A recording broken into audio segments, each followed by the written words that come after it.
I'm not an expert on garage doors. I just figured it out this week how they work. So I was just going to quickly explain how they work for whoever is looking around. So here we have a linear LDO50. It's a pretty common model, pretty standard. It doesn't have a great reputation, but actually, if you know what to fix and how to maintain it, I think this could go forever with simple fixes. So anyhow, what we have here is the motor unit. So there's the motor.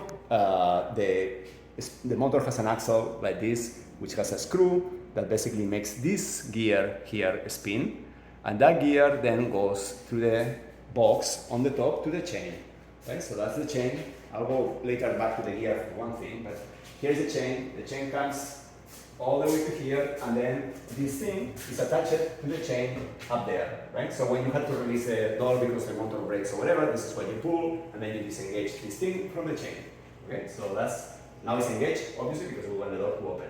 Now the motor doesn't have the strength, to raise this door. Maybe it does, but it will be a lot of work for the motor. So to make it easy, what you have is a counterbalance mechanism that pulls the door up a lot of the weight, not all the weight. The rest of the weight, the motor does. So that counterbalance, I understand that there are a couple of methods. In this case, we have a spring method. So you can see the spring is basically coiled, under pressure, and this thing, if you basically, the spring basically when it's going down the door, it coils up, so it makes strength, and then when you let it go, the spring is helping you actually to raise the door. So, and then obviously, well, there is the rails there, the spring goes into the pulley goes with the cables down into the door, and that's what helps raise the door. Basically, that's how they are connected.